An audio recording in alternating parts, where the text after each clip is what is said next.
Bonjour. J'espère que vous allez bien. Grâce à Dieu, par ici, on va super bien. On est content de vous retrouver après une petite pause vacances, voilà. Aujourd'hui, donc vous connaissez Mensuel déjà. On commence, moi je fais une petite présentation. Après, Malika nous fait le verset du jour. Stéphanie, la parole du jour, comme c'est le pasteur. Et ensuite Yannick avec un chant pour clôturer ce moment. Donc on va tout de suite passer au verset du jour et le thème c'est l'éducation des enfants parce que c'est important. Maman, future maman, papa, futur papa. Alors on va prendre ensemble le passage qui se trouve dans Exode 20 verset 12 qui nous dit « Honore ton père et ta mère afin que tes jours se prolongent dans le pays que l'Éternel, ton Dieu, te donne. » Amen. Amen. C'est à mon tour, donc du coup je vous donne la pensée du jour. Alors ce n'est pas un message, c'est vraiment une pensée afin de nous rappeler certaines valeurs, certaines notions qu'on a besoin, nous parents ou les futurs parents. Et je parle de parents, mais ce n'est pas forcément des parents. Tu dois être une tati, tu dois être une grand-mère, tu dois être la meilleure amie, mais quelqu'un de confiance autour d'un enfant. Ça peut être l'enfant de l'église que tu vois tous les jours, qui t'aime beaucoup, et ça peut être ton neveu, ta nièce ou ton propre enfant. Voilà, donc c'est pas... Ta petite sœur. Exactement, ta petite sœur. C'est pas fixé sur les parents, en fait.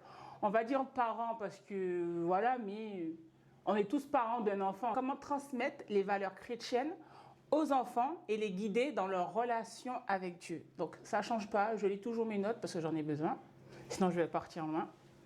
Donc, j'ai marqué, les valeurs chrétiennes sont pour moi la foi, l'espérance, la charité, la justice, la prudence, la prière, la force, la bonté et le pardon. Pour le bien-être de nos enfants, mettons Dieu toujours en premier. Amen. Fixons nos priorités afin de ne pas nous écarter et de leur montrer l'importance d'en avoir. Et quand je dis d'en avoir, c'est d'en avoir des priorités. Même petits, il faut déjà leur expliquer qu'il y a des priorités dans la vie. Leur éducation dépend de notre comportement. Ils nous prennent pour exemple. Donc ça veut dire qu'il faut vraiment que dans la vie de tous les jours, quand nous sommes entourés d'enfants, que nous puissions montrer comment il faut faire, comment gérer une chose, comment gérer une situation en fait. C'est pas toujours facile. Moi, la première des fois, voilà. Il faut que chez toi soit un cocon, soit chaleureux, soit rempli d'amour, que quand la personne a pas, que quand je dis la personne, quand l'enfant a passé une journée dehors, on va dire à l'école par exemple, quand elle entre chez elle, elle est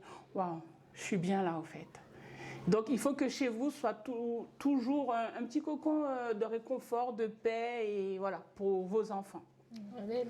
Et comment transmettre les valeurs maintenant aux enfants? Nous pouvons commencer par leur lire. Alors je vais pas lire, hein, mais je vais citer la référence.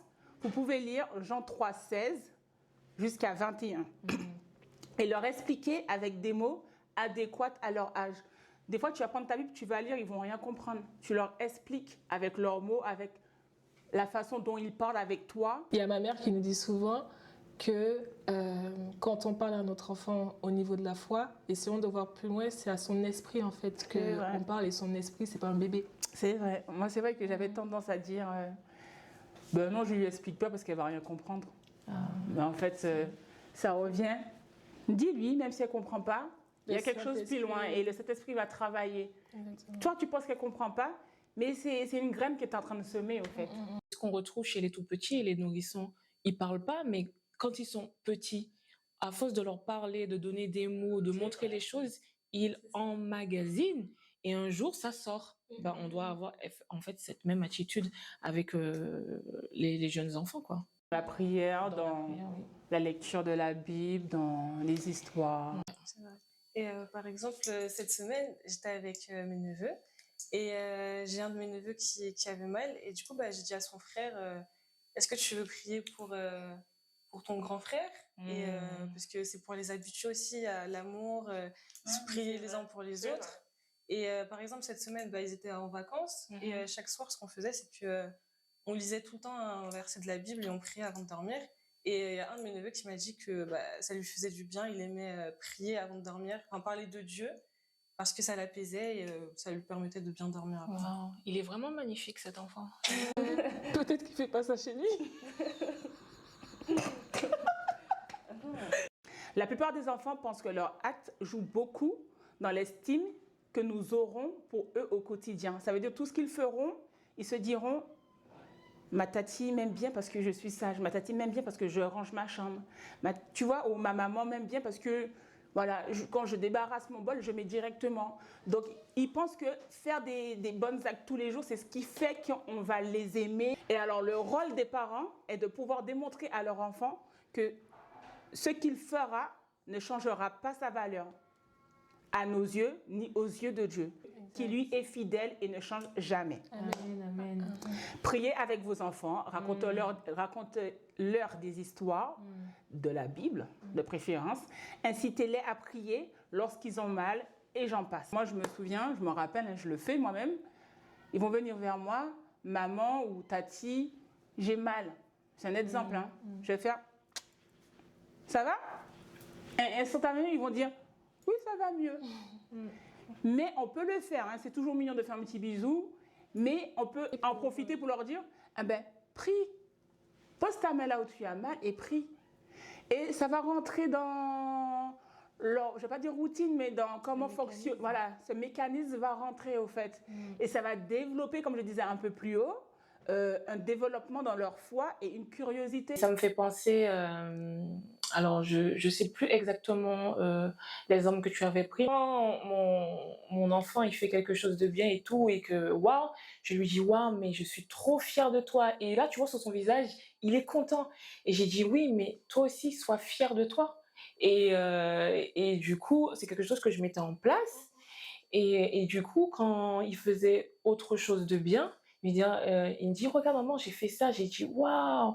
Il me dit, ouais, je suis trop fière de moi. J'ai dit, bah, tu vois, c'est bien. Et maman aussi, elle est fière de toi.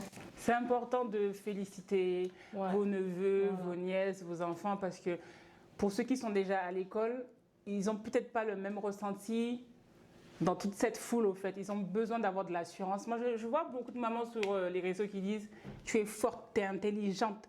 Chaque matin, avant que l'enfant parte, elles citent des qualificatifs à leur enfant. Et moi, je trouve que ça, c'est valoriser son enfant et lui donner de la force pour sa journée, au fait. Il faut vraiment qu'on leur donne les armes pour pouvoir marcher, pour que demain matin, qu'ils puissent savoir se défendre tout seuls, au fait. Parce qu'on ne sera pas toujours là. C'était un thème très, très intéressant. En tout cas, merci très pour riche. ce partage. Même à nous, maman, tati, ça donne du boost. Let's go. Allez, let's go pour nos enfants. Bon Yannick, du coup, on te laisse la place pour que tu nous donnes la chanson du mois. Et puis nous, on se retrouve le mois prochain pour un nouvel épisode de Mensuel.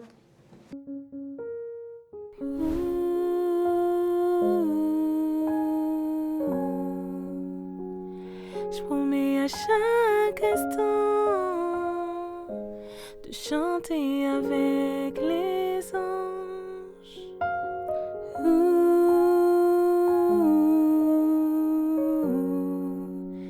Je ne cesserai pas de t'adorer. La grande prière qui monte de mon cœur, garde ton ciel ouvert sur moi. Fais de moi un vase pour ta gloire et que ma vie te plaise à jamais. Que chaque jour je demeure à tes pieds pour t'offrir ma vie en sacrifice, comme un parfum, ta bonne odeur qui s'offre à chaque instant, à chaque heure.